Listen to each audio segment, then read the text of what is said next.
راضی امام جس سے ہو کردار بنا دے، اللہ مجھے ایسا عزادار بنا دے۔ راضی امام جس سے ہو کردار بنا دے، اللہ مجھے ایسا عزادار بنا دے۔ راضی امام جس سے ہو کردار بنا دے، عزادار بنا دے۔ بسم اللہ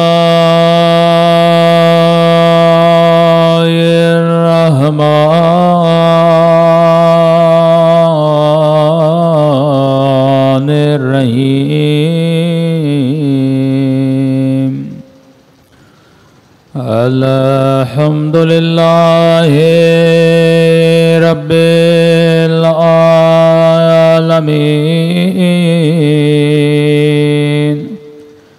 الحمد للہ کما هو اہلہ، الصلاۃ والسلام علی سید المرسلین وخاتم النبیین ابی القاسم محمد، اللہم صلی اللہ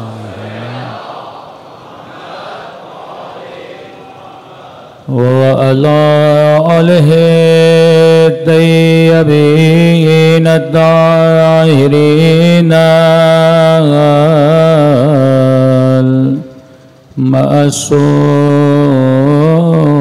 المعصومین۔ سنبھل کے دعائے امام زمانہ۔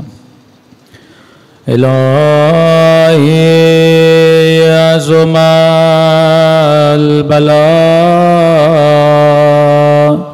وبرح الخفاء وانكشف الغطاء وانقطع الرجاء وضاقت الأرض ومنعت السماء وأنت المستعان وإليك المشتكى وعليك المؤول في الشدة والرخاء۔ اللهم صل على محمد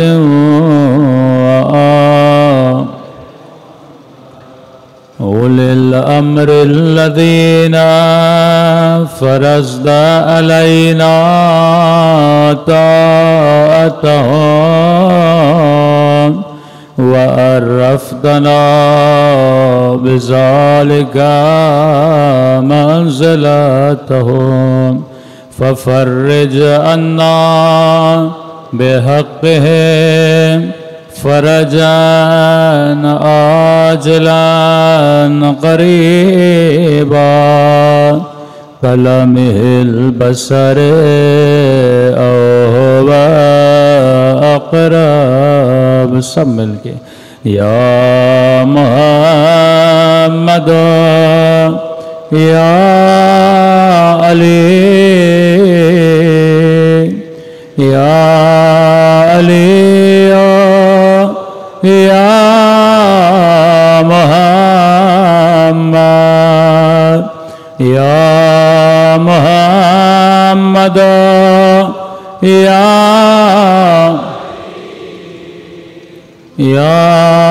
علی یا محمد اکفیانی فإنكما كافيا وانصرانی فإنك ما ناصرا یا مولانا یا صاحب زمان الغاث الغاث الغاث ادرکنی ادرکنی ادرکنی الساعة الساعة العجل العجل العجل یا ارحم الراحمین صلوات پڑھے محمد وآلہ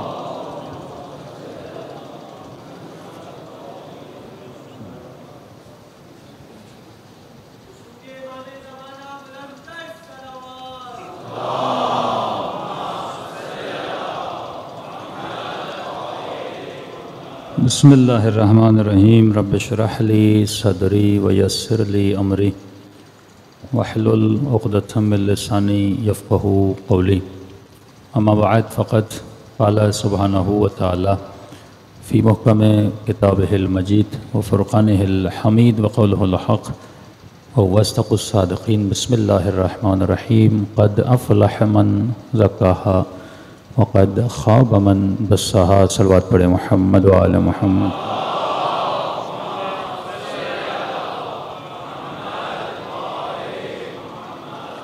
دعا ہے پروردگار عالم ہم سب کی عبادتوں کو اپنی بارگاہ میں قبول فرمائے اور جس مقصد زندگی کی وجہ سے یہ مجالس رکھی جاتی ہیں ان مقاصد میں بھی ہم سب کو کامیابیاں کامرانیاں نصیب فرما دیں مسلسل معرفت نفس کے عنوان سے گفتگو ہو رہی ہے کہ جب تک انسان اپنے نفس کی معرفت حاصل نہیں کرتا نہ اسے دنیا میں سکون ملتا ہے نہ اسے آخرت میں سکون ملتا ہے اور اس معرفت النفس کا شوق ڈیمانڈ یا موٹیو اپنے وجود میں پیدا کرنے کے لیے مختلف اسباب ہیں فرمایا تب تک انسان نفس کی معرفت کے لیے قدم نہیں اٹھاتا جب تک شوق پیدا نہ ہو آپ کے وجود میں اگر کسی چیز کا شوق پیدا ہوتا ہے تو آپ قدم اٹھاتے ہیں کوئی نہ کوئی ایسی موٹیویشن ہو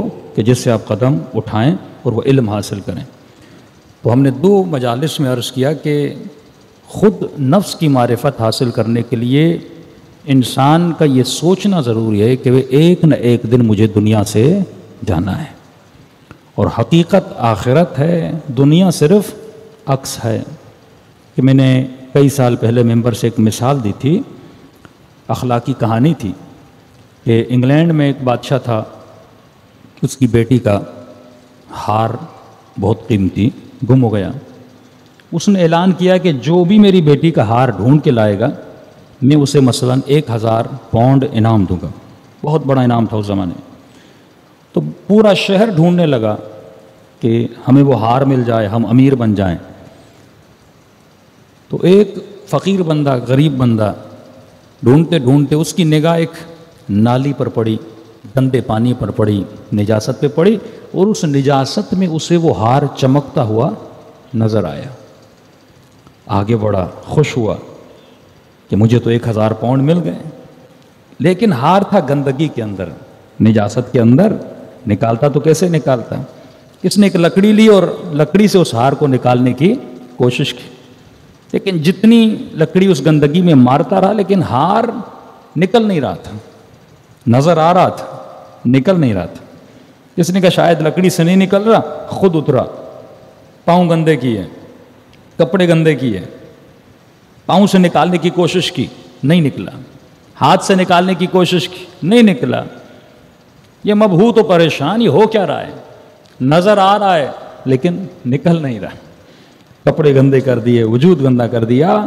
اتنے میں ایک فقیر اور درویش وہاں سے گزرا اس نے کہا کسی سے مدد لے لوں فقیر کو اپنے قریب بلایا تو فقیر صاحب بہت بڑا انعام ہے 1000 پاؤنڈ میں آپ کو وہ چیز دکھا دیتا ہوں آدھے آپ کے آدھے میرے اس درویش نے کہا کہ سارے تیرے ہوئے، بتا تو صحیح مسئلہ کیا ہے؟ اس نے کہا یہ دیکھو اس گندی نالی کے اندر ہار پڑا ہوا ہے، میں نے نکلی سے نکالنے کی کوشش کی، ہاتھ سے نکالنے کی کوشش کی، پورا وجود میرا گندا ہو گیا، نظر آ رہا ہے لیکن نکل نہیں رہا۔ اس نے کہا بندہ خدا ہار وہاں پر نہیں ہے۔ کہاں پر ہے؟ کہا اوپر دیکھ۔ اس نے اوپر دیکھا تو ہار درخت پر لٹک رہا تھا، اس کا عکس تھا جو اس گندے پانی میں پڑ رہا تھا۔ اب امیر المومنین کا جملہ سمجھ میں آتا ہے کہ کائنات عکس ہے، حقیقت جنت ہے۔ ہاں؟ تو لذتوں کو یہاں تلاش کرتا ہے اور کرتے کرتے وجود کو نجس کر دیتا ہے، حالانکہ دنیا کی کوئی ایسی لذت نہیں ہے جس میں بقا ہو۔ کھانا کھائیں گے کتنے منٹ کی لذت ہے؟ چند منٹ کی لذت ہے۔ پانی پیئیں گے چند منٹ کی لذت ہے۔ نکاح کی لذت چند منٹ کی لذت ہے۔ کسی بھی لذت میں بقا نہیں ہے، اور ہر لذت کی پھر اللہ نے یہ عجیب انسان کا سسٹم بنایا ہے کہ ہر لذت کی پھر انتہا نجاست ہے۔ بہترین کھانا ٹیبل پہ رکھا جائے کھاؤ اور انتہا ٹوائلٹ ہو جاتی ہے، نجاست ہو جاتی ہے۔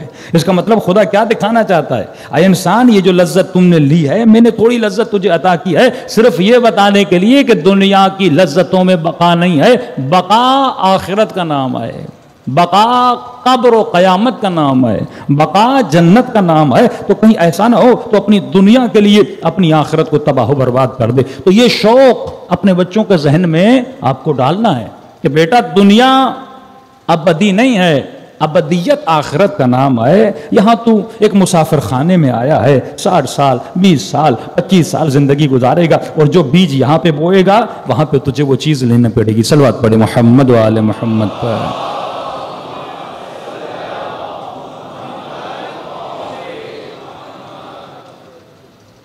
تو پہلی چیز، انسان اپنے دل میں شوق ملاقات خدا کو پیدا کرے۔ جب تک یہ شوق یہ ذوق میرے اندر نہیں ہو، اور کیسے پیدا ہوگا اس کے اسباب ہیں۔ معصومین فرماتے کم از کم ہفتے میں 1 مرتبہ قبرستان جایا کر، اپنے لیے کفن لیا کر، تشییع جنازے میں شرکت کیا کر، بہت ثواب ہے، تاکہ تجھے پتہ چلے کہ ایک دن بالکل اسی طرح میرا جنازہ بھی اٹھے گا۔ دوسری چیز ہے معرفت النفس حاصل کرنے کے لیے خود نفس امارہ کی معرفت حاصل کرنا، کہ اللہ نے مجھے ایک نفس امارہ دیا ہے، یہ مجھے گمراہ کیسے کرتا ہے، جب تک میں اس کو سدھاروں گا نہیں تب تک میرا وجود نہیں سدھرے گا۔ اب آپ کو میں 7 سے 8 پلر بتاتا ہوں کہ جو معرفت النفس کے ستون ہیں، اگر یہ ستون میرے مضبوط ہو گئے پوری زندگی میری اچھی گزرے گی۔ آج اشارہ کرتا ہو جاؤں گا، نیکسٹ ڈے میں اس کی تفصیل۔ پہلا ستون معرفت النفس کا معصوم فرماتے ہیں حلم ہے۔ جو معرفت النفس حاصل کرنا چاہتا ہے اس کی انٹری کی شرط یہ ہے کہ اس بندے کو حلیم ہونا چاہیے۔ مومن حلم کی صفت رکھتا ہے۔ حلم کا کیا مطلب؟ یہ کبھی بھی فوراً غصے میں نہیں آتا، یہ لوگوں کی برائیوں کا جواب برائیوں سے نہیں دیتا بلکہ احسان سے دیتا ہے۔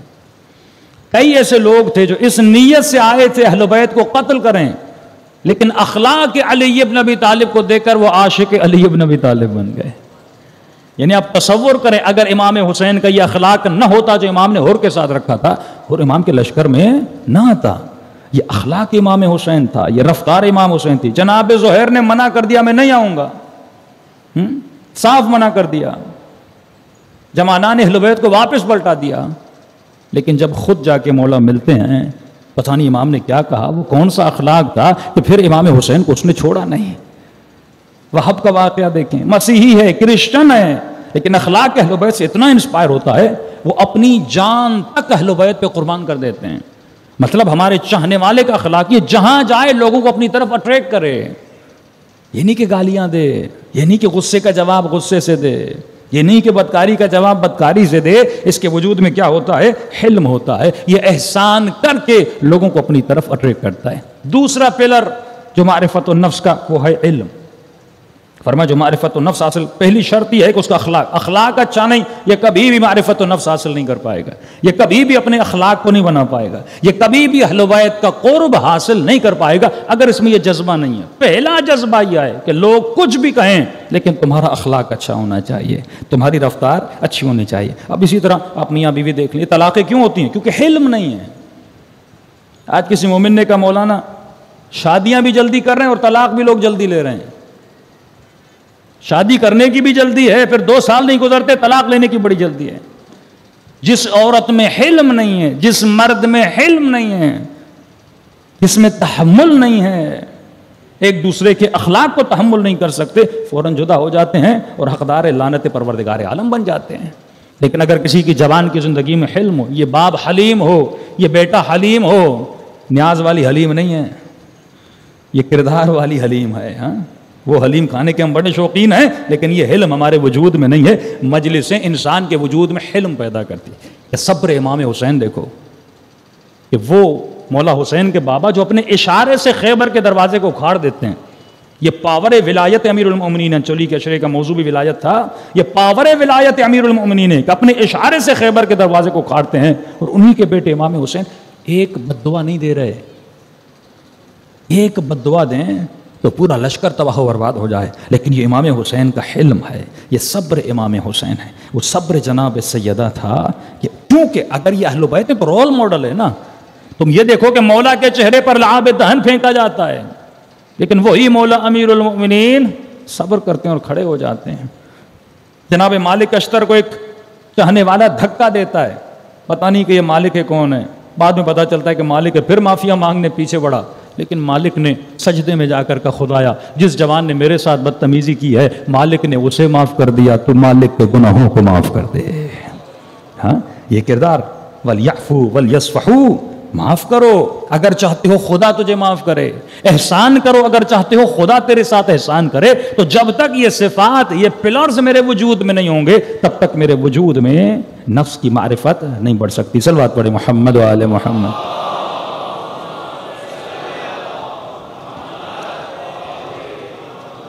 تو یہ کیسے پیدا کرنا، انشاءاللہ اس کی طرف آئیں گے. پہلی چیز حلم، دوسری چیز انسان علم حاصل کرے. حلم کے بعد اگر اس کے وجود میں علم نہیں ہوگا، کہ میں نے کل بتایا تھا بچوں کو پابند کریں، کم از کم ڈیلی 20 پیجز پڑھیں. علم روح کی غذا ہے.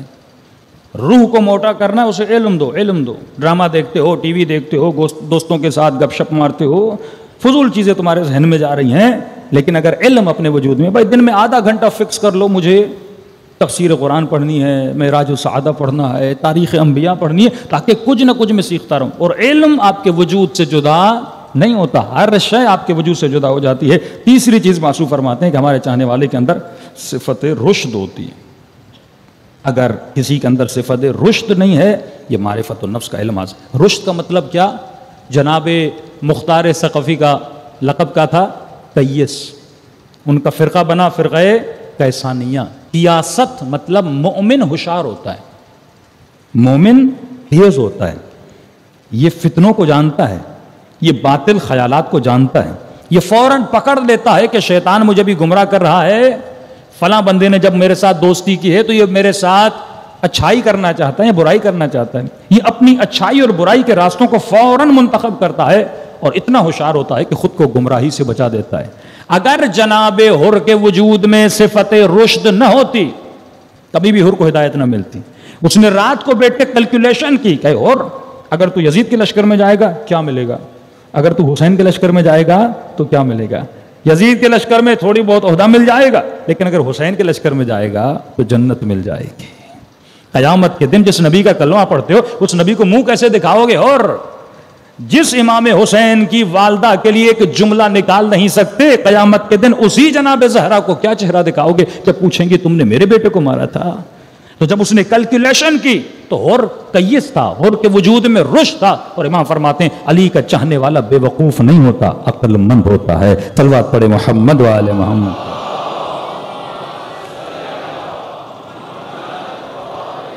چوتھا پلر معرفت النفس کا. یہ صفات کے پلرز بنتے جائیں گے، نفس آپ کا بلند ہوتا جائے گا، آپ کی روح بلند ہوتی جائے گی. چوتھا پلر جو بہت اہم پلر ہے، اس پلر کا نام ہے عفت. جس انسان کے وجود میں نفس کی معرفت ہوتی ہے اس کے وجود میں عفت ہوتی ہے. اگر عفت نہ ہو تو انسان بے غیرت بن جاتا ہے. اور سب سے بڑی ذمہ داری جو آج کے شیطان میڈیا کی ہے وہ یہی ہے کہ جوانوں کے ذہنوں سے عفت کو ختم کر دیا جائے. اس خاتون کے وجود سے عفت کو اور عفت کیسے ختم ہوتی ہے یہ ہم آگے آئیں گے.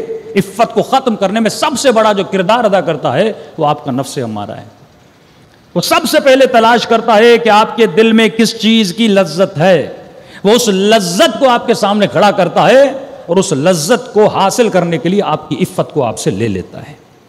ایک خاتون کو مال چاہیے, دولت چاہیے, وہ اس کو مال دیتا ہے, وہ اسے شہرت دیتا ہے, اس کے نتیجے میں اس کی عفت کو کیا کرتا ہے, لے لیتا ہے. اس جوان بیٹے کو بڑا گھر چاہیے, بڑی گاڑی چاہیے, دنیا میں اسٹیٹس چاہیے, یہ کیا کرتا ہے, کہتا اس کے مقابلے میں اپنی عفت مجھے دے, اپنا حیا مجھے دے, اپنی غیرت مجھے دے, اور گاڑی لے, مال لے, دولت لے. تو اسٹیٹس کو بدلتا ہے, یہاں کی چیز کو وہاں رکھتا ہے, وہاں کی چیز کو وہاں رکھتا ہے. اس کی ڈیٹیل میں آئیں گے. تو فرمایا سب سے بڑا کام جو شیطان کا ہے معاشرے سے عفت کو ختم کریں. اور جب عفت ختم ہو جاتی ہے تو انسان بے حیائی میں چلا جاتا ہے. جب عفت ختم ہو جاتی ہے تو انسان بدبخت بن جاتا ہے. تبھی کیا فرمایا, انسان یہ جتنے میں نے حیوان خلق کیے ان سے سبق لے. اگر میں نے کسی کو نجس بنایا ہے تو نجس کیوں بنا, اس میں بھی میں نے تمہارے لیے درس رکھا ہے. کتا اللہ کی مخلوق ہے, نجس ہے, اس کتے میں بھی درس رکھا ہے. تو دیکھ کہ کتا اپنے مالک کے ساتھ کبھی بے وفائی نہیں کرتا. جس در کا نمک کھاتا ہے اس در کی نمک حلالی کرتا ہے. تو ماں کے پیٹ سے لے کر ابھی تک میں نے تجھے نمک دیا, میں نے تجھے رزق دیا, میں نے تجھے مال دیا, تو کم از کم تیرے اندر ایک نجس حیوان جتنی تو وفا ہونی چاہیے. تو انسان ہے, لیکن اگر کسی کے اندر اس کتے جتنی بھی وفا نہیں ہے, قرآن کہتا ہے اولئک کالانعام بل ہم اضل, یہ حیوان سے بدتر ہے. حضرت عیسیٰ نے کسی سے پوچھا, یہ بتاؤ اگر کوئی تمہارے ساتھ احسان کرے تو کیا کرے گا؟ کہ اللہ کے نبی میں بھی احسان کروں گا. کہا یہ تو کتے کی صفت ہے, وہ احسان کے بدلے میں احسان کرتا ہے. انسان کا درجہ یہ ہے اگر کوئی تیرے ساتھ احسان نہ کرے تو پھر بھی علی کی طرح اس پر احسان کر. یہ درجہ انسانیت ہے. یہ تو صفات حیوان کی صفات ہے. خنزیر کو نجس قرار دیا, کیوں؟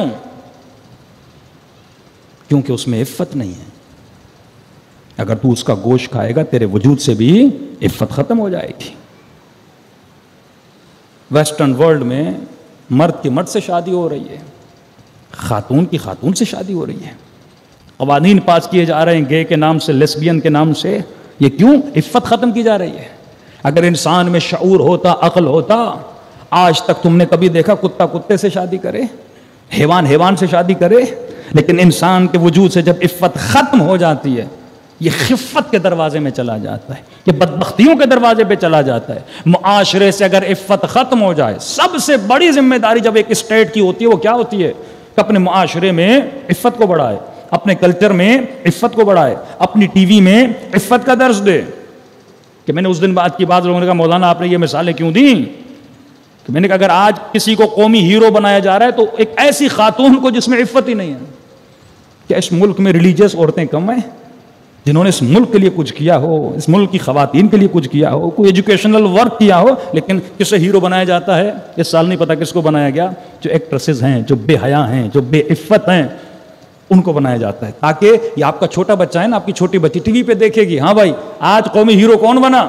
ایک بے عفت ترین عورت, ایک بدبخت ترین عورت جس نے پوری زندگی اللہ کی نافرمانی کی, لہذا آپ کے بچے کے لیے وہ ہیرو بن جائے گی نا. رول ماڈل بناتے ہیں یہ لوگ, بے عفت ترین لوگوں کو رول ماڈل بناتے ہیں. یہ جتنا فیشن خواتین میں آتا ہے, ذرا سوچیں کہ ہم فیشن کن خواتین سے لے رہی ہیں.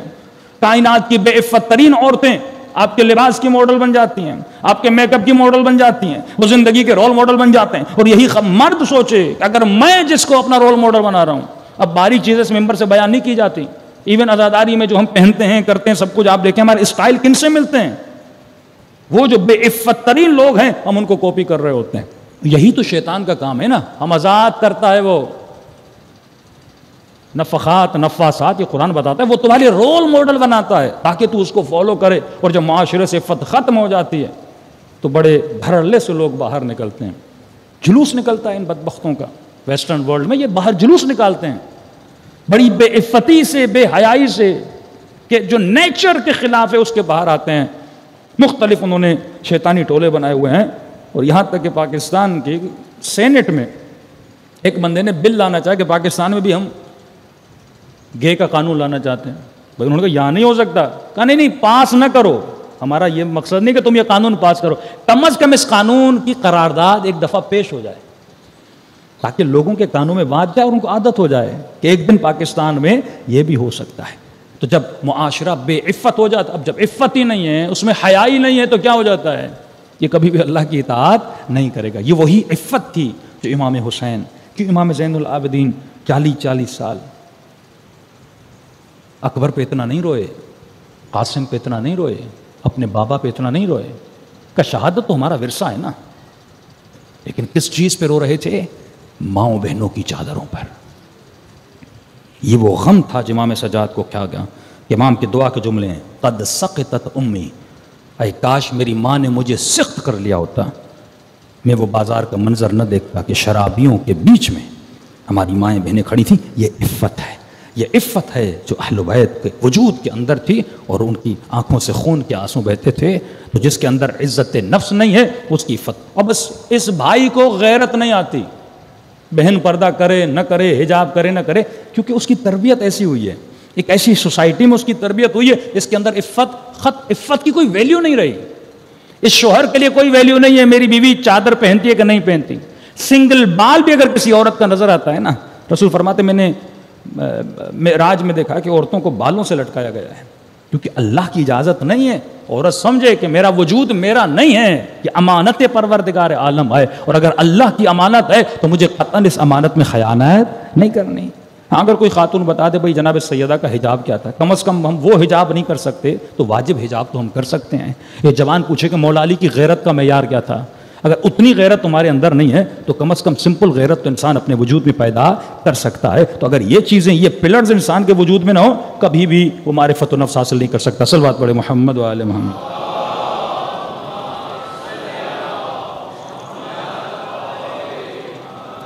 اب یہ ساری چیزیں اب انسان کے وجود میں آئیں گی جب انسان کے اندر یہ ایک صفت ہوگی، اس صفت کا نام ہے سیلف کنٹرول۔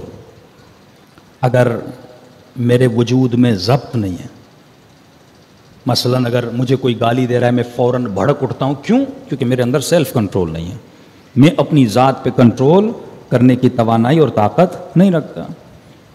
3 دن 4 دن ایک عادت کو چھوڑتا ہوں، لیکن پھر وہ عادت میری طرف پلٹ کے آ جاتی ہے کیونکہ میرے اندر سیلف کنٹرول نہیں ہے۔ تو یہ جو روزہ ہے یہ اس لیے اللہ نے واجب کیا تاکہ آپ کے اندر کنٹرول بڑھے۔ میں ہمیشہ مثال دیتا ہوں، جس طرح آپ باڈی بلڈنگ کرتے ہیں تو جتنا ایک ہی دن میں کوئی باڈی بلڈر نہیں بنتا، ریپیٹڈلی آپ کو ویٹ اٹھانا پڑتا ہے تب جا کے آپ کے مسلز مضبوط ہوتے ہیں۔ بالکل اسی طرح آپ کے برین کے اندر بھی مسلز ہیں۔ یہ برین کے مسلز کب مضبوط ہوتے ہیں؟ جب آپ ایک کام کو ریپیٹڈلی کرتے ہیں، اتنا کرتے ہیں آپ کے برین کے مسلز مضبوط ہو جاتے ہیں۔ اب آپ کا ول پاور مضبوط ہوتا ہے، جب ول پاور مضبوط ہوتا ہے تو وزڈم پاور مضبوط ہو جاتا ہے، اور آپ کے اندر کنٹرول پیدا ہو جاتا ہے کہ جو انسان دن میں 3 بار کھائے، خدا کہتے ہیں اب نہیں کھاؤ۔ اب ظاہر ہے سیلف کنٹرول ہوگا تو روزہ، وہی لوگ روزہ نہیں رکھ پاتے جن بیچارے کے اندر سیلف کنٹرول نہیں ہے، کنٹرول ہی نہیں ہے۔ پیٹ پہ اللہ سب سے پہلے بتاتا ہے کنٹرول کر۔ کیوں نماز کی اتنی پابندی ہے؟ اس وقت پہ نماز پڑھ، اس وقت پہ نماز پڑھ، کیوں؟ تاکہ تیرے اندر کنٹرول پیدا ہو، تو اپنے ٹائم کو کیا کر سکے؟ مینیج کر سکے۔ اور جتنا کنٹرول بڑھتا جائے گا، اب شکم پہ کنٹرول ہو گیا، پھر فرمایا اعتکاف میں چلا جا، 3 دن اپنی زبان پر کنٹرول کر، لوگوں سے نہ مل، اپنی سوشل ایکٹیویٹی کو کٹ کر دے۔ جیسے جیسے کنٹرول بڑھتا جائے گا ویسے ویسے تمہارا ول پاور مضبوط ہوگا، اور جب ول پاور مضبوط ہوگا اب تمہارا زبان پر بھی کنٹرول ہوگا، تمہارا کانوں پر بھی کنٹرول ہوگا، تمہارا ہاتھوں پر بھی کنٹرول ہوگا۔ اگر کوئی گناہ کی طرف لے جائے گا تم کہو گے نہیں حرام ہے، میں اس گناہ کی طرف نہیں آؤں گا۔ تو جس کے وجود میں سیلف کنٹرول ہے وہی انسان اپنے نفس کی معرفت کو حاصل کر سکتا ہے۔ صلوات پڑھے محمد و آل محمد۔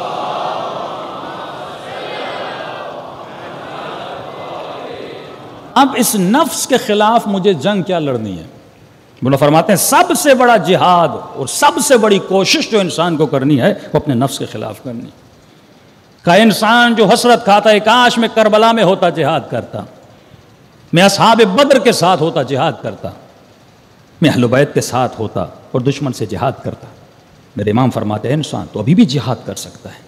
وہ جہاد بدن کا جہاد تھا، تو آج بھی چاہے تو اپنے نفس کے ساتھ۔ سب سے بڑا دشمن، یزید سے بھی بڑا دشمن تیرا نفس ہے۔ عالم کے اندر بھی ہے، جاہل کے اندر بھی ہے، ہر انسان کے اندر ہے۔ یہ سب سے بڑا جہاد ہے۔ اگر تو اسے قتل کر لے تو کوئی کہے مولانا میرا جسم زخمی نہیں ہوا، کچھ نہیں ہوا، مجھے اتنا ثواب مل جائے گا۔ فرمایا کون کہتا ہے؟ سب سے بڑی تلوار جو لڑنی ہے اس نفس کے خلاف لڑنی ہے۔ اگر تم نے اسے قتل کر دیا تو دنیا میں کامیاب ترین انسان بن جائے گا. اور مولا فرماتے ہیں یہ جو نفس ہے یہ سانپ کی طرح ہے. یہ مت سمجھنا کہ تم نے 4 روزے رکھ لیے, 5 نمازیں پڑھ لی, 6 مجلسیں سن لی, 1 سال سے نماز شب پڑھ رہے ہو اور 2 سال سے زیارت عاشورہ پڑھ رہے ہو تو اس کا مطلب نفس مر گیا. فرمایا نہیں, یہ اتنا بدبخت ہے یہ تھوڑی دیر کے لیے سو جاتا ہے, تجھے دھوکہ دیتا ہے, اب میں چلا گیا, میں نہیں ہوں, پھر اچانک سے تیرے وجود میں بیدار ہو جاتا ہے. تو فرمایا ہمیشہ چوکس رہا کرو, یہ ایک سرکش گھوڑا ہے جسے تمہیں رام کرنا ہے. اور جب یہ رام ہو جاتا ہے فرماتے ہیں اس کو اپنا تابع دار غلام بنا. امام حسین کو آواز ہے کیا, ایا ایھۃ النفس المطمئنہ. جب تو بلند مراتب پہ آتا ہے تو تمہارا نفس مطمئن ہو جاتا ہے. اب جو تو کہتا ہے یہ نفس تیری اتباع کرتا ہے. اس کی بھی ٹریننگ ہے کہ جتنی عبادات اللہ نے واجب کی, مثلا اللہ نے خمس واجب کیا, کیوں واجب کیا؟ صرف اسی لیے کہ وہ دیکھتا ہے کہ تمہارے دل میں جو گرہ لگی ہوئی ہے مال کے ساتھ بندھی تو نہیں ہوئی, وہ تمہیں آزاد کرنا چاہتا ہے. اب ویسٹرن ورلڈ کا کلچر کیا تھا کہ یہ لنڈے میں جتنے کپڑے آتے ہیں, ہمارے اتنے مومنین بزنس بھی کرتے ہیں ادھر ادھر, اب پتہ نہیں ہے کہ شریعت کے اعتبار سے یہ بزنس کتنا صحیح ہے کتنا غلط ہے. وہاں پہ وہ چیریٹی کے طور پہ اپنے جتنے پرانے کپڑے غریب ملکوں میں بھیج دیتے ہیں, یہاں پہ وہ استری شستری کر کے نئے شے کر کے پھر دوسرے ممالک میں بیچتے ہیں. اگر کسی نے چیریٹی کی نیت سے دیا آپ اس کی خرید و فروخت نہیں کر سکتے, وہ کس کے لیے ہے؟ غریب کے. اب لوگ کر رہے ہیں, لنڈے میں جائیں, بوٹ بک رہے ہیں, کپڑے بک رہے ہیں سب, اور آپ بھی جا رہے ہیں خریدتے جا رہے ہیں. اگر آپ کو یقین ہے یہ چیریٹی کے کپڑے ہیں, اگر واقعی چیریٹی کے ہیں تو اس کی بزنس کرنا منع ہے. لیکن نہیں, چیریٹی کے نہیں ہیں, پرانے کپڑے ہیں, انہوں نے بیچے ہیں, آپ اس سے بزنس کر سکتے. لیکن سوال یہ کہ یہ جو کلچر ہے یہ ویسٹرن کلچر ہے کہ اپنے جو چیز پرانی ہو گئی وہ غریبوں کو دو. جو کلچر علی بن ابی طالب کا ہے, تنفقون مما تحبون, جو پرانا ہے وہ اللہ کی راہ میں نہیں دو, جو تجھے پسند ہے. ہاں, یہ کردار ہے علی بن ابی طالب. مولا 2 کپڑے لیتے ہیں, ایک اپنے لیے ایک قمبر کے لیے.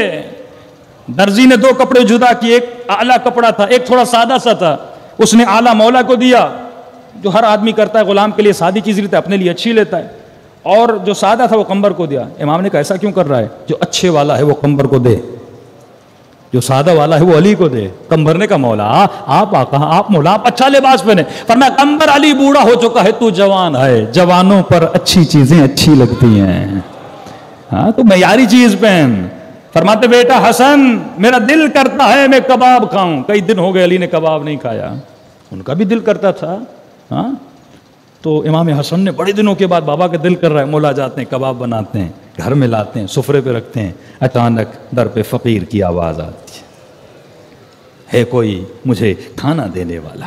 فرمایا حسن یہی کباب اٹھا اور اسے دے. کیا بابا کوئی اور غذا اسے دیتا ہوں, گھر میں اور بھی ہے. فرمایا نہیں حسن, جو دل غذا جس غذا کے لیے علی کا دل کر رہا تھا, مطلب یہ مجھے پسند تھا, اب میں وہی دوں گا. فرمایا جو فقیر ہے یہ فقیر نہیں ہے, یہ تمہارے رب کا ہاتھ ہے, تو وہ چیز دیا کر جو تجھے پسند ہے. فرمایا حسن علی کا پیٹ تو نمک سے بھی بھر جائے گا, لیکن میں وہ چیز دوں گا جو علی کو پسند ہے. یہ کردار اہل بیت ہے. لیکن ہمارے پاس وہی ویسٹرن کلچر ہے. ہاں بھائی سال کا اینڈ ہو گیا, دیکھو جتنے پرانے کپڑے بیوی نے نکال دیے, بچوں کے نکال دیے, بیٹوں کے نکال دیے. اب وہ بھی تو اچھی بات ہے, لیکن صرف یہ نہ کرو کہ جو چیز پرانی ہے وہ فقیروں کو دو. یہ کردار اہل بیت نہیں ہے. اور یہ کب ہوتا ہے؟ جتنے بھی واجبات ہیں, وہ خمس ہو, وہ زکوٰۃ ہو, وہ روزہ ہو, یہ تمام تر اس لیے ہیں تاکہ تو اپنے نفس کو مارے اور تمہارے وجود میں اطاعت پروردگار عالم پیدا ہو جائے. صلوات پڑھے محمد و آل محمد پر.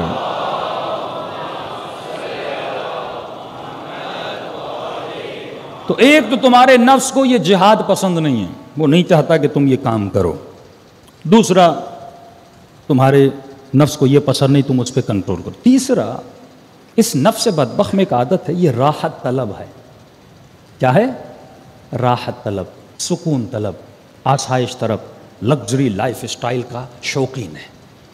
اس کو راحتیں اچھی لگتی ہیں. کل میں نے کہا تھا نا کہ خدا نے جہاں پہ اپنا کعبہ بنایا وہ دنیا کی سخت ترین جگہ, ہاں, زمین ذی زرع, جہاں پہ سبزہ وبزہ کچھ بھی نہیں. اب انہوں نے خوبصورت بنایا ہے لیکن آج بھی اتنا. اب کئی مومن کہتے ہیں مولانا اللہ کعبہ سوئٹزرلینڈ میں بنا دیتا, کسی اچھی جگہ پہ بنا دیتا, کشمیر میں بنا دیتا, تاکہ ہماری زیارت کی زیارت اور سیاحت کی سیاحت ہو جاتی.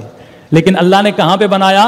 جو سخت ترین زمین سخت سے سخت ترین گرمی، تاکہ جب تو اللہ کی عبادت کے لیے آئے تو جسم کی راحت کو تلاش نہ کرے.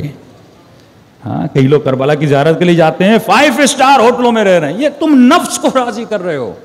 یعنی زیارت حسین پر بھی اگر وجود جا رہا ہے تو نفس کیا کہہ رہا ہے؟ بھائی مجھے 5 اسٹار ہوٹل میں رہنا ہے. ایک مرتبہ زندگی میں ہم نے غلطی کر کے قافلہ بنانا چاہا تھا، اور 4-5 لوگ، میں نے کہا اسپریچول جرنی شروع کریں تاکہ یہ 1 مہینہ جو جاتے ہیں ان کو کم از کم میرا جو 7 ایسی کتابیں پڑھا دے پورے قافلے میں. تو سب سے پہلے جو مومنین ممبر بن رہے تھے پہلا فون کرے تھے، مولانا ناشتے میں کیا ملے گا، مولانا دوپہر کا کھانا کیا ہوگا. میں نے کہا یہ تو پھر ہم گئے تو یہ تو پھر کھانے پہ لڑائی ہوتی رہے گی. ہم نے کہا اس کو ہی ختم کر دو، قافلے کو ہی ختم کر دو. تو جو زیارت پہ جا رہے وہ راحت طلبی کی تلاش میں ہے. اس کی سوچ یہی ہے کہ بسترا کون سا ملے گا، جگہ کیسے ملے گی، وہاں پر بھی سکون کی تلاش میں ہے. حالانکہ کربلا میں اصل جو سکون ہے وہ زیارت حسین ابن علی ہے. ہمارے کچھ ایسے دوست بھی تھے جو نئی کربلا اوپن ہوئی تھی، وہ اپنے ساتھ صرف ایک سلیپنگ بیگ ہوتا تھا ان کا، وہ ساتھ لے گئے. صبح کو جا کے امام کی زیارت کی، بین الحرمین میں بیگ بچھا لیا، رات کو سو گئے. پھر اٹھے، وہیں پر واش روم وغیرہ تھے، وہیں پہ نہانے کی جگہ تھی، نہا لیا، 4 جھوڑے گئے، امام حسین کی سکون سے زیارت کر کے آ گئے. اور یہ گیا ہزاروں ڈالر، ہزاروں روپے ضائع کر کے آیا، اور پورا دن ہوٹل میں سویا رہا. بڑی اسپیڈ والا وائی فائی بھی اس کو مل گیا. زیارت 1 گھنٹے کی اور 6 گھنٹے بندہ موبائل پہ بیٹھ رہا ہے. اور زیارت بھی کرنے جا رہے تھے، پوری توجہ حسین پر نہیں ہے، خود پر ہے. ہاں بھائی ایک سیلفی میری تو نکال دے، 4 فوٹو تیرے تو نکال دے، گھر بھیجنے ہیں، اماں کو بھیجنے، اور وہاں پر بھی لائیو بیٹھ کے اپنے ماں باپ سے باتیں کر. بھائی یا تو حسین سے بات کرنے آیا ہے یا رشتہ داروں سے باتیں کرنے آیا ہے. ہاں تو کس کی زیارت؟ اپنی لگ ایسے رہا، یہ حسین کی زیارت کرنے نہیں گیا، لوگوں کو اپنی زیارت موبائل پہ کرانے گیا ہے کہ میں کھڑا ہوں پیچھے امام حسین کا حرم ہے. اپنا وقت ضائع نہ کرو. 6 دن بھی وہاں پر ہو، 6 گھنٹے سو، اور سب سے زیادہ وقت امام حسین کے حرم میں گزارو. اور عبادت صرف ہی نہیں جا کر نماز پڑھو، کوئی اچھی کتاب لے کے امام کے حرم میں بیٹھ جاؤ، اچھی چیزیں مل جائیں گی، دعا کرو مولا مجھے اس پر عمل کرنے کی کوشش کرو. راتوں کو جا کے مسجد سہلا میں نمازیں پڑھو. مسجد کو ایک دن بس جاتی ہے مسجد کوفہ میں، اور نمازیں تو ایسے پڑھاتے ہیں 100 کی سپیڈ ہوتی ہے. کیا فائدہ اس نماز کا؟ یہ مقام ابراہیم ہے، یہ مقام فلاں کا، یہ مقام فلاں، دوڑتے ہوئے مومنین نمازیں پڑھتے ہیں. اس نماز کا کیا فائدہ؟ یہ تو اٹھک بیٹھک کے نماز نہیں ہے. نماز سکون کا نام ہے. ایک دن جا کے 2 نمازیں پڑھ کے آؤ، دوسرے دن جا کے 4 نمازیں پڑھ کے آؤ. اتنا پیسہ جو تم ہوٹلوں میں خرچ کرتے ہو اس سے زیادہ ہے کہ تم 5 دن ایکسٹرا وہاں پہ رہ لو تاکہ تمہاری زیارت اطمینان سے ہو جائے. کم از کم اس زیارت میں ایک مرتبہ خواب امام حسین کو بھی دیکھ لو. اس زیارت میں یہ نیت کر کے جاؤ کہ مجھے امام زمانہ کی زیارت ہو جائے. لیکن یہ نفس بدبخت راحت طلب ہے. یہ لگژری لائف اسٹائل کو حرام نہیں ہے لگژری لائف اسٹائل، لیکن صرف سعی و کوشش اسی لیے کی جائے کہ مجھے اپنی راحت طلبی کو تلاش کرنا ہے، وہ جگہ جہاں پہ مجھے سکون ملے. تو جتنا اس نفس کو راحت طلب بناؤ گے یہ بدبخت بن کر جائے گا، لیکن جتنا اس کو سختیوں میں رکھو گے. علی ابن ابی طالب کا چاہنے والا پہنچا امام سے ملنے کے لیے. کیا دیکھا؟ مولا کا ایک چھوٹا سا گھر ہے اور مولا بیٹھے ہیں وہیں پہ اپنے دوستوں سے، آنے جانے والوں سے ملاقاتیں کر رہے ہیں. اس کو بڑا افسوس ہوا کہ علی جیسا امام، میرا آقا، میرا مولا، ایسے چھوٹے سے گھر میں مولا زندگی گزار رہے ہیں. چلا گیا. کہتا ہے مجھے بہت دکھ ہوا مولا کی زندگی کو دیکھ، اور مجھے خبر ملی کہ مولا خلیفے بنے. ہاں مولا کو خلافت ملی، پوسٹ ملی، حکومت ملی ہے، پاور ملا ہے. تو کہتا ہے میں پھر گیا مولا سے ملنے. اب تو مولا کے حالات بہتر ہو گئے ہوں گے. اب پھر آیا تو مولا اسی گھر میں بیٹھے. میں نے کہا مولا اتنے سال پہلے آیا یہی گھر، اب تو آپ کو حکومت ملی، اب تو آپ کو پاور ملا، پھر بھی اسی گھر میں بیٹھے. مولا آپ نے کوئی اچھا گھر نہیں لیا؟ امام فرماتے کیوں نہیں؟ علی نے بہت اچھا گھر بنایا ہے. اب اس نے سوچا کہ یہاں پہ لوگوں کو آنا جانا ہے، مولا نے کہیں باہر اپنا ویئر ہاؤس وغیرہ کوئی اچھا سا فارم مولا نے بنایا ہوگا وہاں پہ. تو امام نے کہا تجھے لے کر چلوں. امام اس کو لے کر گئے. کہتے چلتے گئے. ایک مرتبہ علی قبرستان کے اندر داخل ہوئے. جیسے قبرستان میں تھا فرمایا السلام علیکم یا اہل الدیار، آئے قبروں میں رہنے والے، علی کا تم پر سلام ہو. بس تم تھوڑی جلدی سے چلے گئے ہو اور علی بھی بہت جلد تم سے ملنے آ رہے ہیں. فرمایا میں نے اپنا وہاں پہ بہت اچھا گھر بنایا ہوا ہے، اور جب تجھے علی سے ملاقات کرنی ہو، علی کا اچھا گھر دیکھنا ہو، تو مرنے کے بعد جنت میں علی سے ملنے آ جانا. حقیقی محل اہل بیت کے وہاں ہیں، حقیقی گھر جس کی تمنا کرتے ہو کہ اے خدا مجھے جنت میں علی ابن ابی طالب کا ہمسایہ بنانا۔ یہاں بڑے بڑے بنگلے والے، لیکن وہاں پہ اصل میں یار تو وہ ہے نا کہ تمہارا وہاں پر، یہاں کے گھر تو چھوڑ کے جاؤ گے آج اپنا، پھر بیٹے کا، پھر پوتے کا، پھر پتہ نہیں کس کا، لیکن وہاں کا جو گھر ہے وہ ہمیشہ تیرا ہی تیرا رہے گا۔ کوشش کرو کہ یہاں کے گھروں کی تختیوں کو مت سجاؤ، جنت کے گھروں کی تختیوں کو سجاؤ۔ صلوات پڑھے محمد و آل محمد۔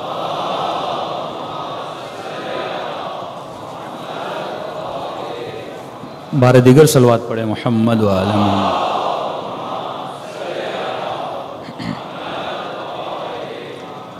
دوسرا فرمائیے راحت طلب بھی ہے، چوتھا یہ نفس بدبخت لذت پرست ہے، اس کا جو دھوکہ ہے وہ لذت ہے۔ اب ہر انسان کا معیار الگ ہے۔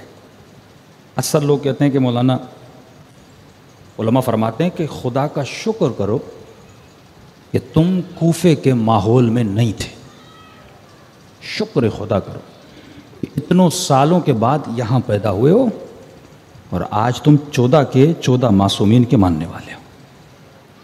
کیونکہ بڑا مشکل ہوتا ہے انسان جب ایک برے ماحول میں بڑا ہوتا ہے، وہاں پہ جو انسان کو دعوتیں ملتی ہیں۔ اب ہر انسان کی لذت الگ ہے، ہر انسان کا نشہ الگ ہے۔ کہ میں نے کسی جگہ پہ کہا تھا لوگوں کا نشہ، کسی کا نشہ چرس ہے، کسی کا نشہ شراب ہے، کسی کا نشہ نگاہ حرام ہے، کسی کا نشہ فلمیں دیکھنا، کسی کا نشہ کرکٹ کھیلنا، ہر بندے کا نشہ الگ ہے۔ مولویوں کا نشہ کیا ہے؟ کوئی نشے سے بچا ہوا نہیں۔ یہ حدیث معصوم ہے کہ کسی کا نشہ حکومت، کسی کا نشہ پیسہ، کسی کا نشہ دولت، کسی کا نشہ اچھی آواز۔ فرمائے مولویوں کا نشہ ہے واہ واہ، یہ مولویوں کا نشہ ہے، یہ ذاکروں کا نشہ ہے کہ جب ان کو کوئی واہ واہ کرتا ہے تو انہیں کیا ہوتی ہے؟ خوشی ہوتی ہے، کیونکہ ذات کی واہ واہ ہوتی ہے۔ اسی لیے فرمائے کہ جب بھی واہ واہ کرو، یہ واہ واہ کرنا گناہ بھی ہے، یہ واہ واہ کرنا ثواب بھی ہے۔ کہ مولا گناہ کب ہے، ثواب کب ہے؟ کہ جب واہ واہ کرنے والا واہ واہ کرے ذاکر کو، کسی شخص کو، تو گناہ ہے، لیکن اگر واہ واہ کرنے والا واہ واہ کرے اس ذکر کو جو ذاکر کر رہا ہے، تو پوری رات بھی کرے تو کیا ہو جاتا ہے؟ عبادت ہو جاتا ہے۔ ہر انسان کا اپنا نشہ ہے، ہر انسان کسی نہ کسی نشے میں مبتلا ہے۔ ضروری نہیں کہ اگر مجھے ڈرامہ اچھا لگتا ہے تو آپ کو بھی لگے، ضروری نہیں کہ آپ کو مثلاً سگریٹ کا نشہ ہے تو دوسرے کو بھی ہو، ضروری نہیں کسی کو گھٹکے کا نشہ ہے تو دوسرے بندے کو بھی ہو، کسی کو مال کا نشہ، کسی کو حسن کا نشہ، کسی کو اچھی آواز کا نشہ۔ تو فرمائیے جو نفس ہے یہ تجھے لذتوں میں مبتلا کرتا ہے۔ اب یہ تجھے چیک اینڈ بیلنس کرنا ہے کہ میرے اندر کون سا نشہ ہے کہ جس کو میں ختم کروں اور اس کے ختم ہونے کے بعد میں اپنے نفس پر کیا کر سکوں؟ کنٹرول کر سکوں۔ تو فرمایا ایک یہ نفس بڑا راحت طلب ہوتا ہے، لگژری لائف اسٹائل کو پسند کرتا ہے، دوسرا یہ تمہارے اندر لذتوں کو ایجاد کرتا ہے۔ اب لذت کا نشہ کیسے ختم ہو؟ آپ سفرے پر بیٹھیں۔ مولا علی فرماتا ہے انسان کھانا کھاؤ، کھانا کھانا منع نہیں ہے، لیکن کھاتے کھاتے ابھی تمہارے پیٹ میں 2 لقموں کی جگہ ہو تو کھانے کو چھوڑ دو۔ بعض مومنین تو ایسے ہیں کہ لقمہ جاتا نہیں، پیچھے سے دھکا بھی دینا پڑتا ہے۔ میں نے بعض عراق ہم گئے ہمارے، کیونکہ میں عراقیوں کے ساتھ بہت پلا بڑا ہوں، تو ان کی بڑی عادت ہے لقمے بڑے بڑے لیتے۔ تو طالب علم تھا، ساتھ پڑھتا تھا، میں نے کہا بندے خدا کہ ہمارے یہاں ایسے کھایا جاتا ہے؟ میں نے کہا مولا فرماتے نہیں، چھوٹے چھوٹے لقمے، کم از کم آپ کے دانت کتنے ہیں؟ دیکھیے اس میں جسم کا بھی فائدہ ہے، یعنی اگر اتباع اہل بیت ہو تو دنیا بھی آباد، انسان کی آخرت بھی آباد۔ اگر 33 دانت ہیں تو اگر کم از کم ایک لقمے کو 30 ٹائم چبانا چاہیے۔ اس کے چبانے سے کیا ہوتا ہے کہ آپ کا جتنا معدے کا ڈائجسٹنگ سسٹم ہے وہ ہمیشہ آپ بڑی آسانی سے وہ ہضم ہو جاتا ہے، کبھی آپ کو پیٹ کی بیماری نہیں ہوگی، کبھی آپ کو السر نہیں ہوگا۔ لیکن انسان کھانے کے حریص بنے، لذت لے، جلدی جلدی کھائے، حالانکہ لذت زبان پر ہے، لقمہ نیچے کیا لذت ختم۔ تو مولا کیا فرماتے؟ زیادہ چباؤ زیادہ لذت لو۔ اور سائنٹیفکلی بھی ہے کہ جو انسان زیادہ چباتا ہے اس کا پیٹ بھی جلدی بھر جاتا ہے۔ غالباً آیت اللہ دستغیب کے پاس ایک موٹا سا آدمی گئے، قبلہ مجھے کوئی نسخہ دیجیے پتلا ہو جاؤں۔ اب ہر نسخہ مولوی سے بھی نہیں لیا جاتا، انہوں نے نسخہ دیا، کہ نسخہ یہ ہے کہ اپنے کھانے کے ہر لقمے پر 1 سورہ انا انزلنا پڑھو۔ اب اس کو کہتے زیادہ چباؤ تو وہ چبانے والا تو تھا نہیں، موٹا آدمی کتنا چبائے گا، سست ہوتا ہے وہ. تو اسے کہا کہ بھائی 33 مرتبہ اپنا ایک لقمے پہ ایک سورہ انا انزلنا پڑھو. اس نے کہا یہ تو بڑا مشکل ہے. کہا پھر دیکھو نا، موٹا بننا آسان ہے، پتلا ہونا مشکل ہے. نفس بہت جلدی موٹا ہو جاتا ہے، بہت جلدی، لیکن اسے پتلا کرنا بڑا مشکل ہوتا ہے. اس کی زندہ مثال ہے، آپ 30 دن روزے رکھیے، ایک ہفتہ مشکل ہوتا ہے، 10 دن کے بعد عادت پڑ جاتی ہے، نفس کو عادت ہو جاتی ہے روزے رکھنے کی، بھوک کی. اور جیسے روزہ ختم ہوا عید پارٹی شروع ہو جاتی ہیں. ہاں، 1 دن 2 دن 3 دن اتنا کھاتے ہو، میں چیلنج کرتا ہوں 4تھے دن روزہ رکھ کے دکھاؤ. 30 دن جو تم نے محنت کی وہ 3 دن میں تم خود ہی برباد کر دیتے ہو. تو اسی لیے فرمایا کم از کم ایک ہفتے میں ایک روزہ، نہیں تو 15 دن میں ایک روزہ، نہیں تو 1 مہینے میں ایک روزہ رکھو، تاکہ یہ نفس کس کے کنٹرول میں رہے؟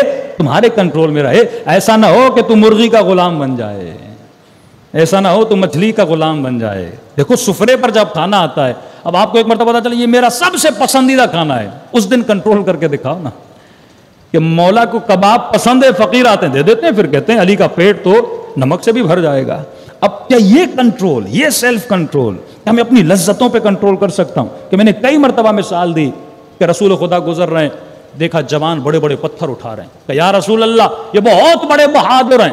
نبی فرماتے ہیں ان سے بڑا کوئی بزدل کوئی. کہ یا رسول اللہ کیوں؟ فرمایا یہ بتا پتھر کا وزن کتنا ہے؟ کہ پتھر کا وزن 50 کلو 20 کلو 100 کلو بہت وزن ہوگا. فرمایا یہ بتا تمہاری آنکھوں کی جو پلکیں ہیں اس کا وزن کتنا ہے؟ 2 گرام 4 گرام بھی نہیں ہوگا. فرمایا کتنا کمزور ہے وہ جوان، جب نگاہ نامحرم پہ پڑتی ہے اپنی آنکھ بند نہیں کر پاتا. کتنا وزن ہے، آنکھوں کو آنکھوں پہ نہیں ڈل پاتا، صرف اس لیے کیونکہ یہ لذتوں کا غلام ہے، علی کا غلام نہیں ہے. صلوات پڑھے محمد وآل محمد.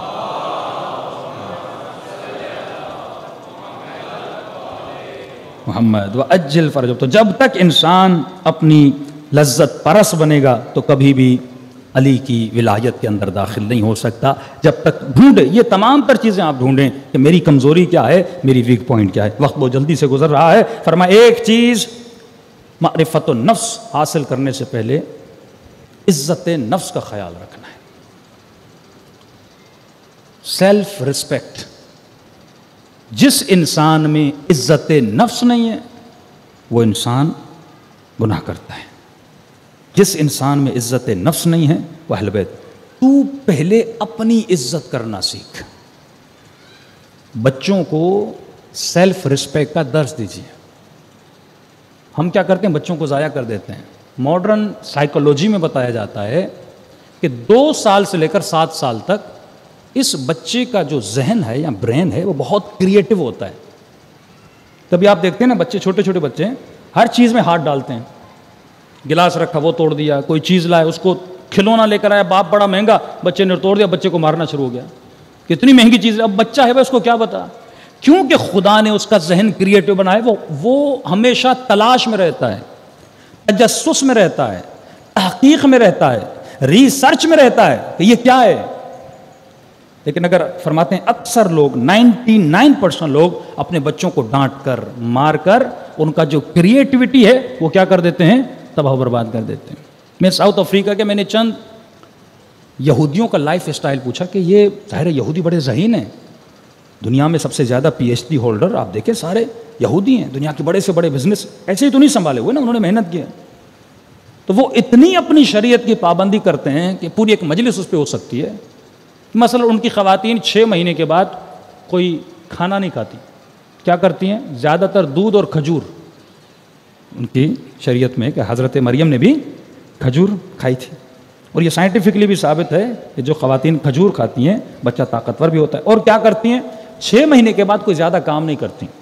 ان کے سامنے ایک بورڈ رکھا جاتا ہے، اس بورڈ پر میتھمیٹک کے مسئلے، کیمسٹری کے مسئلے، جتنے بھی علمی مسائل ہیں ان کو کیا کرتی ہیں؟ سولو کرتی ہیں. ڈیلی بیسس پہ یہی کرتی ہیں. کوئی اور ایکٹیویٹی، ٹی وی دیکھنا، گانے دیکھنا، ادھر جانا ادھر گھومنا نہیں. یہ 4 مہینے، جب سے بچہ 4 مہینے کے بعد بچہ بن جاتا ہے، اس میں روح آ جاتی ہے، تو اس کے بعد یہ جتنی بھی عقلانی کام ہے، میتھمیٹیکلی کام ہے، اگر وہ پڑھی ہوئی ہے تو بکس پڑھتی ہیں، ایسے کام کرتی ہیں. اب جب یہ بچہ دنیا میں آتا ہے تو کیا بنتا ہے؟ ہوشیار بچہ بن جاتا ہے. وہ تباہی جو 4 سال کا حافظ قرآن، اس کی ماں نے یہی کہا نا کہتے جب سے یہ بچہ میری شکم میں آیا میں ڈیلی بیسس پہ کوشش کرتی تھی 4 جز 5 جز قرآن کی پڑھتی تھی، اور سب سے پہلے بچے کی سماعت ایکٹیو ہو جاتی ہے، میں گھر میں یہ قرآن کھول کے رکھتی تھی۔ اب جب ماں نے اتنا پڑھا اس شکم میں بچے نے سنا، جب یہ بچہ پیدا ہوا تو اس کے والد کہتے ہیں جب اس نے بولنا شروع کیا کہ ہم کہتے تھے الحمدللہ رب العالمین، بچہ آگے کہتا تھا الرحمن الرحیم مالک یوم الدین۔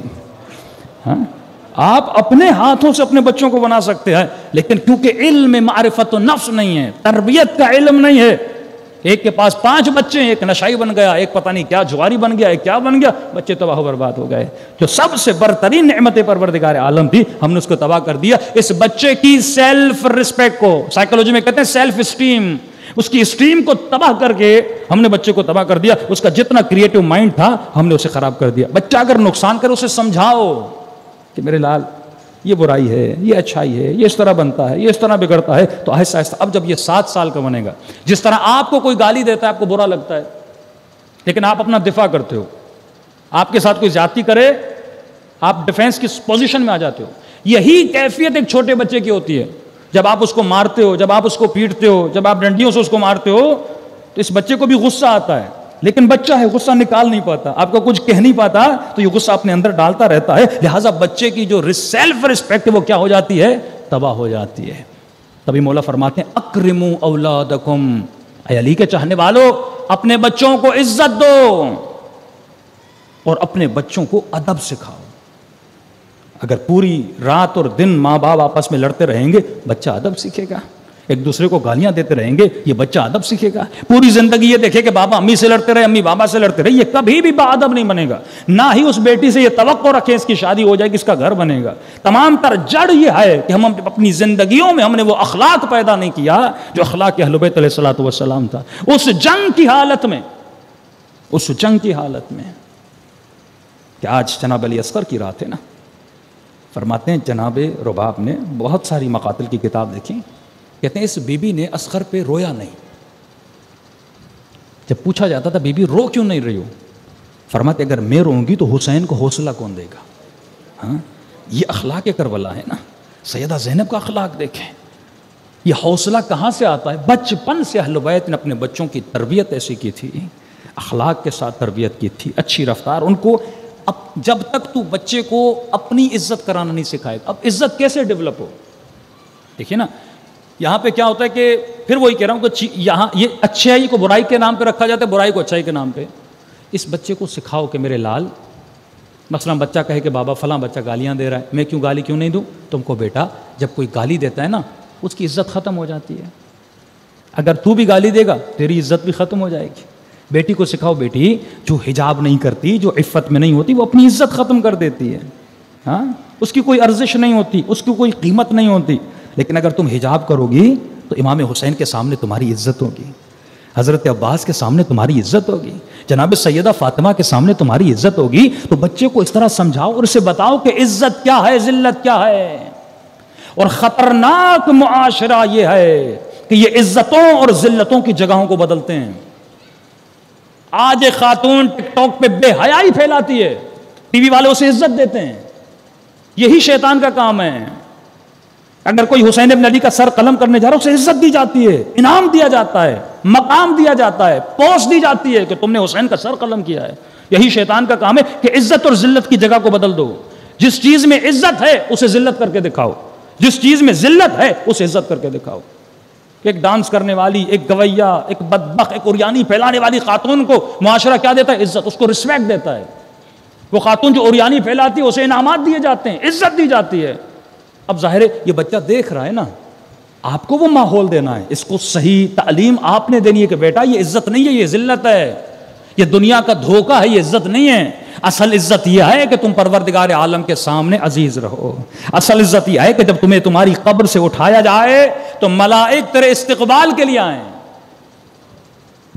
ابن سعد عزت کے لیے گیا تھا نا، اور اس نے عزت کس کو سمجھا؟ حکومت کو۔ اس زمانے میں آلات اور اسباب الگ تھے، اس نے کہا مال ملے گا، دولت ملے گی، غلاموں کا زمانہ تھا، کنیزیں خریدوں گا، اتنی شادیاں کروں گا، بڑا گھر لوں گا، بڑا باغ بناؤں گا، تو وہ ان چیزوں کو عزت سمجھ رہا تھا۔ تو فرمائے یہ آپ کی ڈیوٹی ہے کہ بچوں کی سیلف رسپیکٹ، پھر اسے بتائیں کہ رسپیکٹ کس چیز میں، رسپیکٹ گالی میں نہیں ہے، عزت گالی میں نہیں ہے، عزت اچھے کردار میں ہے، عزت اللہ کی اطاعت میں. صلوات پڑھے محمد و آل محمد.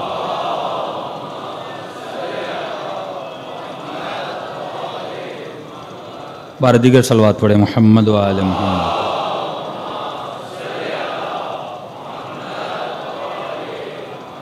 وَأَجِّلْ فَرَجَهُمْ. اور فرمایا کہ جتنی مرتبہ آپ اس بچے کو ڈانٹتے ہیں مارتے ہیں تو ایک طرح سے اس کا جو مائنڈ ہے وہ آف ہو جاتا ہے, کام کرنا چھوڑ دیتا ہے, بچہ ہینگ ہو جاتا ہے.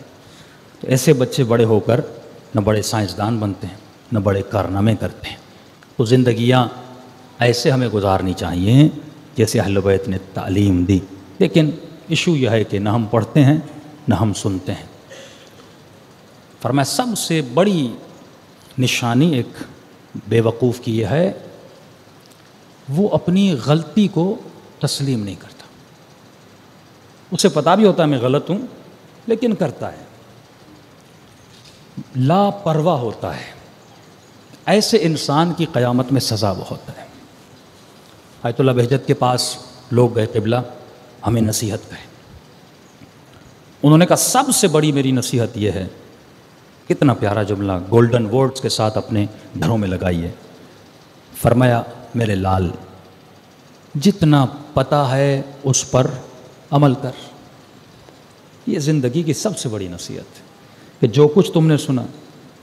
میں ایک جگہ گیا پاکستان میں اور میں نے مجلس سنی کہ مولانا اچھی مجلس پڑھی. میں نے کہا اچھی بات ہے. میں نے کہا مولا علی جب ممبر پہ جاتے تھے نا تو لوگ کہتے تھے بخن بخن یا علی افصح الرجال فی العرب, عرب میں فصیح ترین کلام کرنے والا. لیکن مولا فرماتے تھے کہ جنگ پہ چلنا ہے تو کہتے تھے یا علی سردی ہے. تعریفیں بہت کرتے تھے, مولا کیا کہنا آپ کا؟ کہ بھائی جنگ پہ چلنا ہے کہ یا علی سردی ہے. اچھا, سردیاں چلی جاتی تھی, جنگ پہ چلنا ہے یا علی گرمی ہے. اچھا, پھر کہتے تھے جنگ پہ چلو نہ سردی نہ گرمی, یا علی بچہ بیمار ہے بیوی بیمار ہے. لیکن جب مولا خطبہ دیتے تھے تو ٹھیک ٹھاک واہ واہ کرتے تھے. تو میں نے مجمع کو کہا کہ سارے امام حسین کے ماننے والے ہو. میں نے کہا کتنے لوگ خمس دیتے ہیں, اپنا ہاتھ اٹھائیں. تو بڑی مشکل سے اس مجمع میں 6-7 لوگوں نے ہاتھ اٹھایا. اس کا مطلب ہم سنتے سب ہیں. اچھا اس سے پوچھو واجب ہے, کہتے ہاں واجب ہے. دیتے کیوں نہیں؟ اس کا کوئی جواب نہیں. نماز واجب ہے, ہاں مولانا واجب ہے, بھائی پڑھتے کیوں نہیں؟ اس کا کوئی جواب نہیں. شریعت کے جتنے واجب احکامات ہیں, وہ خمس ہو, وہ زکوٰۃ ہو, وہ داڑھی ہو, مختلف چیزیں ہیں, سب جانتے ہیں واجب ہے, لیکن بھائی تم کرتے کیوں نہیں؟ اس کا مطلب یہ ہے کہ میرے اندر مقام تسلیم نہیں ہے. میں اپنے نفس کو, اپنی خواہش کو ترجیح دے رہا ہوں. کس کی خواہش پر؟ اہل بیت علیہ الصلوۃ والسلام. یہی جہاد ہے. یہی تسلیم تمہارے اندر آ جائے تو تمہیں خدا وہ مقامات عطا کرے جس کا تم نے تصور نہیں کیا. کہ امام حسین جیسا امام, اللہ کی آواز آتی ہے حسین, بس تیرا رب تجھ سے راضی ہو گیا, اب اپنے رب کی طرف پلٹ کے آ جا. ایک شکایت کی امام حسین نے اپنے خدا سے, اے خدا میں امام ہوں, میں معصوم ہوں, میرا بچہ کیوں مارا جا رہا ہے, میرا اکبر کیوں مارا جا رہا ہے؟ لیکن نہیں, سیدہ زینب نے ایک شکایت کا جملہ ملتا ہے, فرماتی ہیں ما رأیت الا جمیلا, ہم نے حسن کے علاوہ. تو سب سے بڑی بیماری ہے عمل نہ کرنے کی بیماری. اور جو علماء کے مخالف ہیں وہ میسیجز بھیجتے ہیں, مولانا بڑی بڑی باتیں کر رہے ہیں, اور یہ روایت ہم نے پڑھی ہے کہ امام آئیں گے تو 70,000 پتہ نہیں کتنے مولویوں کی گردنیں کاٹیں گے. میں نے کہا یہ ہے عربی عبارت, اور عبارت بھی صحیح ہے, وہاں لفظ مولوی نہیں ہے. 70,000 عالموں کی گردنیں کاٹیں گے. کس کی گردنیں؟ عالم. عربی میں عالم کسے کہتے ہیں؟ جس کے پاس علم ہو, کسی بھی چیز کا علم. اردو میں کہوں جسے پتہ ہو اور اس نے اپنے علم پہ عمل نہ کیا ہو, اسے سزا ملے گی. میں نے کہا اس میں سب شامل ہیں. ہر وہ بندہ جسے شریعت کا پتہ تھا, واجب کا پتہ تھا, حرام کا پتہ تھا, اگر اس نے عمل نہیں کیا تو امام زمانہ اس عالم کو سزا دیں گے کہ جس نے اپنے علم پر عمل نہیں کیا. تو کئی لوگ روایات میں ملتا ہے کہ بڑے جوش و جذبے سے مولا کے ظہور کی دعائیں کریں گے، لیکن جب امام آئے گا تو پچھتائیں گے کہ کاش تھوڑی دیر سے آتا، کیونکہ ظہور کے بعد مہلت نہیں ملے گی.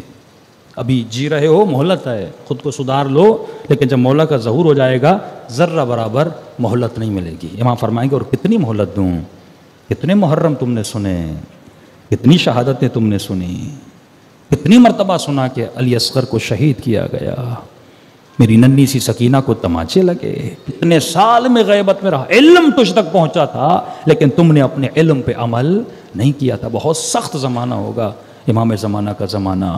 جنگ جمل کیوں بپا ہوئی؟ لوگوں سے عدل علی ابن ابی طالب برداشت نہیں ہوا. طلحہ یا زبیر یا علی، ہم نے تجھے خلافت دلوائی ہے. امام نے کہا کیا چاہتے ہو؟ کیا تم نے سنا نہیں میں نے اعلان کیا تھا کہ علی کی عدالت تم سے برداشت نہیں ہوگی؟ کہ ہم نے تو سوچا تھا یہ باتیں ہیں.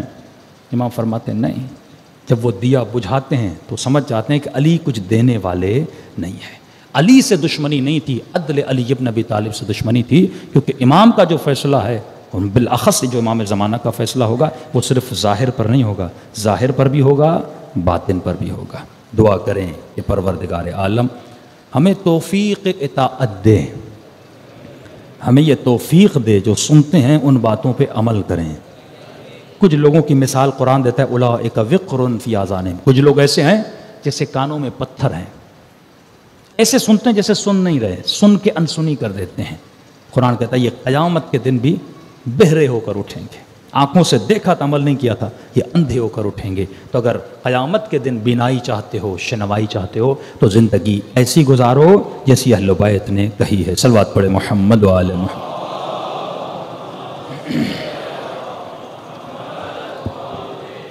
آئیے آج ایک ننھے سے باب الحوائج کی رات ہے، حاجتوں کی قبولیت کا دروازہ جناب علی اصغر.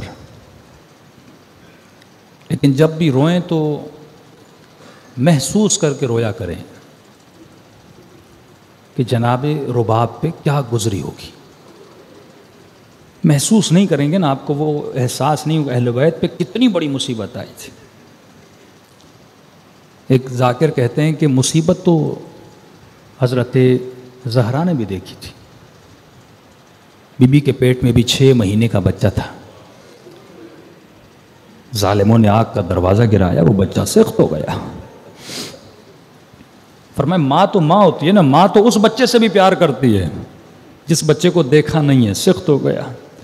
لیکن فرمایا وہ بچہ جب گر جاتا ہے نا تو ماں کے جو زخم کے گھاؤ ہے نا جلدی بھر جاتے ہیں کیونکہ بچے کو دیکھا نہیں ہے.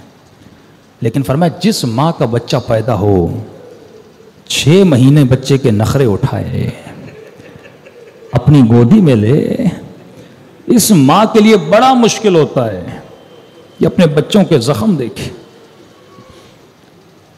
امام سجاد فرماتے ہیں کہ ظالموں نے صرف کربلا میں ظلم نہیں کیا. فرمایا جب ہمارا قافلہ دربار ابن زیاد میں پہنچا تو ننھے سے بچے سے لے کر بڑوں کے ہاتھوں میں رسیاں بندھی تھی. تصور کرو کہ علی کی بیٹی کوفے کے دربار کے اندر کھڑی ہے. امام فرماتے ہیں یہ ملعون اس وقت کھانا کھا رہا تھا. تصور کرو اگر کوئی بھوکا بچہ اور بچی تجھے دیکھ رہا اور تو سفرے پہ کھانا کھا رہا ہو، اس ننھے سے بچے پہ کیا گزرتی ہے. کہ ملعون کھانا کھا رہا تھا، سامنے کٹی ہوئی گردنیں پڑی ہوئی تھی اور پوچھتا جا رہا تھا یہ کس کی گردن ہے، یہ کس کی گردن ہے، یہ کس کی گردن ہے. بولنے والا بتا رہا تھا یہ قاسم کا گلا ہے، یہ اون محمد کی کٹی ہوئی گردنیں ہیں. ایک مرتبہ اس نے کہا کہ یہ حسین کے جوان بیٹے علی اکبر کا سر ہے. کہ جیسے ابن زیاد نے اکبر کے چہرے کو دیکھا نا، اس نے کھانا کھانا چھوڑ دیا اور کہا مجھے سپاہیوں یہ بتاؤ کس نے کہا تھا حسین کو قتل کرو. سپاہیوں نے کہا امیر آپ نے کہا تھا حسین کو قتل کرنا ہے. پر میں اگر مجھے پتا ہوتا حسین کے پاس اکبر جیسا بیٹا ہے میں تجھے کبھی نہ کہتا حسین کو قتل کرو. کہا کیوں؟ کہ جس کا ایسا بیٹا دنیا سے چلا جائے وہ خود ہی مر جاتا، اسے تجھے مارنے کی ضرورت نہیں تھی. اب تصور کرو رباب پہ کیا گزری ہوگی. جب ایک عورت کا دودھ خشک ہو جاتا ہے، کچھ حالات میں خشک ہوتا ہے، ایسے خشک نہیں ہوتا. اور میں صبح سے شام تک خیموں میں لاشیں آ رہی تھی، کبھی کسی شہید پہ گریا، کبھی کسی شہید پہ گریا. یہ بی بی اتنا روئی کہ آنکھوں کا پانی بھی خشک ہو گیا تھا. بچوں کی خیموں میں کیا کیفیت ہے. سیدہ زینب فرماتی ہیں ایک مرتبہ خیمے میں گئی، ایک 4 سالہ بچہ آیا، کہا پھپھی اماں بہت پیاس لگی ہے. میں نے کہا میرے لال پانی نہیں ہے. کہا پھپھی اماں جو عقیل کے خیمے ہیں نا، عقیل کے بچوں کا خیمہ، شاید وہاں پہ پانی پڑا ہو. بی بی زینب فرماتی ہے میں جانتی تھی وہاں پانی نہیں ہے، لیکن بچے کا دل رکھنے کے لیے میں بچے کو اس خیمے میں لے گئی. لیکن جیسے جیسے جا رہی تھی 2 اور بچے مل جاتے تھے، 4 اور بچے آ گئے، یہاں تک کہ 25 بچے جمع ہو گئے. جب اس خیمے میں پہنچی تو وہاں بھی پانی کا ایک قطرہ نہیں تھا. جہاں پہ مشک پڑا تھا بچوں نے اس جگہ پہ خود کو گرا دیا تاکہ جسم کو تھوڑی ٹھنڈک مل جائے. یہ پھر بھی 4-5 سال کے بچے تھے، لیکن تصور کرو علی اصغر پہ کیا گزری ہوگی. سیدہ زینب فرماتی ہے میں نے دیکھا رباب نے اپنی قمیص کو لیا اور اس قمیص سے اپنے بچے کو ہوا لگانے لگی کہ شاید میرے بچے کے بدن کی حرارت کم ہو جائے. یہ باب الہوا جائے، یہ باب الہوا جائے. ایک ظاہر کربلا گیا، کہتا ہے میں نے دیکھا کہ یہ اکبر، یہ قاسم، یہ گنج شہداء، لیکن میں نے بڑی کوشش کی مجھے پتا چلے کہ علی اصغر کی قبر کہاں ہے. بہت ڈھونڈا، بہت پوچھا، لیکن پتہ نہیں چلا. خواب کے عالم میں دیکھا امام حسین ہے. امام نے فرمایا اے ظاہر آج کے بعد میرے اصغر کو تلاش نہ کرنا، میرے اصغر کی کوئی قبر نہیں ہے. کہ مولا پھر علی اصغر کہاں ہے؟ فرمایا سجاد نے اصغر کو میرے سینے پہ رکھ لیا تھا.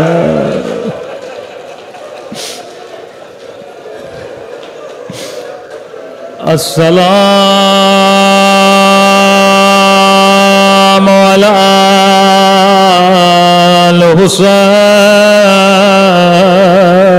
الحسین وعلی علی ابن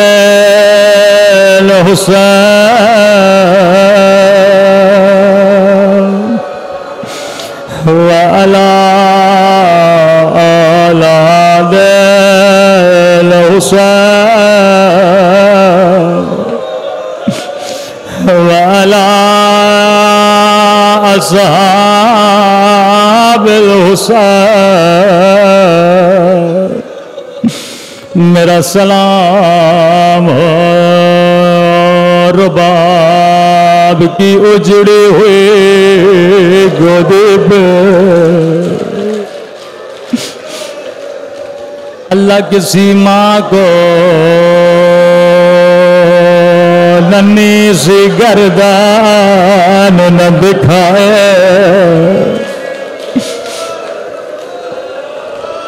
فرمایا بہن زینب میں میدان کی طرف جا رہا ہوں، میرے اصغر کو لا. آخری مرتبہ حسین اپنے بیٹے کا بوسہ لے لے. بی بی زینب نے حسین کو دیا، لیکن بچہ جیسے بابا کی گود میں آیا زار و قطار رونا شروع کیا. کہ زینب یہ بچہ رو کیوں رہا ہے؟ فرمایا بھیا حسین رباب کا دودھ خشک ہو گیا، کہیں پیاس سے علی اصغر مر نہ جائے. فرمایا میرے بیٹے کو تیار کر، میں میدان میں لے جاؤں گا. عرب میں رسم تھی ننھے سے بچوں کو کپڑے میں باندھا جاتا تھا، سفید کفن پہنایا، امام حسین کو دیا. میدان میں لے آئے. لشکر یزید کہتے ہیں ہم نے سمجھا حسین قرآن لے کر آئے، لیکن ایک مرتبہ حسین نے اصغر کو ہاتھوں پہ بلند کیا. پورے لشکر نے دیکھا ننھی سی زبان ہے.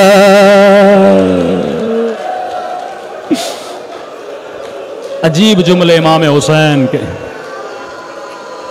فرمایا اے لشکر یزید، اگر تیری دشمنی ہے تو حسین سے یہ بتا میرے 6 مہینے کے بچے نے تیرا کیا بگاڑا؟ ارے تیرے گھوڑے بھی پانی پی رہے لیکن میرا علی اصغر کہتا ہے، روایت کے جملے ہیں، ابھی حسین کا کلام ختم نہیں ہوا تھا. ایک مرتبہ 3 پھل والا تیر علی اصغر کے گلے میں.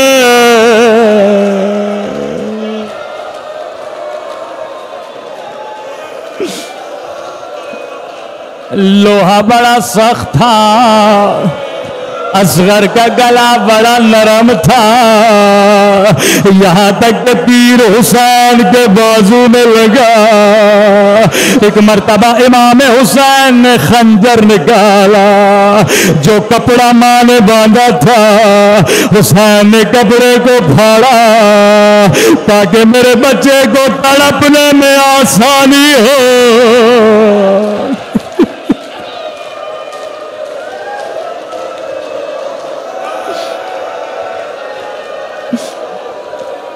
شب عاشور اعمال عاشور کرو گے، مستحب ہے 10 قدم آگے جاؤ 10 قدم پیچھے آؤ. حسین چاہتے تھے کبھی خیمے کے اندر جائے، لیکن سوچتے تھے ماں کو کیا بتاؤں گا. وہیں سے آواز دی بہن زینب ذرا خیمے سے باہر آ. بی بی زینب فرماتی ہے میں سمجھ کے باہر آئی. حسین اصغر کو پانی پلا کر آ گئے، لیکن جیسے خیمے سے باہر آئی میں نے کیا دیکھا؟ حسین کے چہرے پہ خون ملا ہوا ہے، داڑھی خون سے رنگین ہے، اصغر کے ننھے سے پاؤں خون میں رنگین ہے.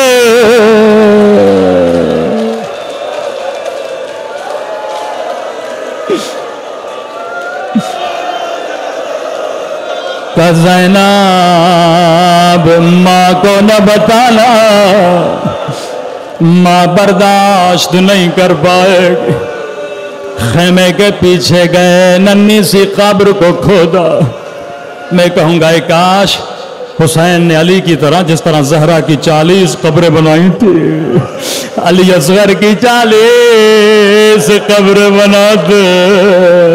بڑی حسرت سے بیٹے کی قبر بنائے، لیکن ہائے حسین کی حسرت.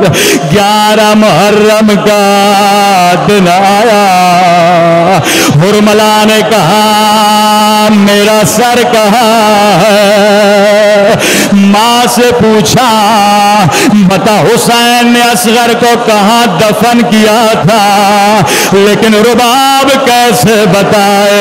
ملعون نے حکم دیا 40 گھوڑے سوار نیزے اٹھائے. یہاں نیزے زمین میں جاتے تھے یا رباب کا کلیجہ. ایک مرتبہ نیزہ زمین سے باہر آیا، ایک ننھی سی لاش.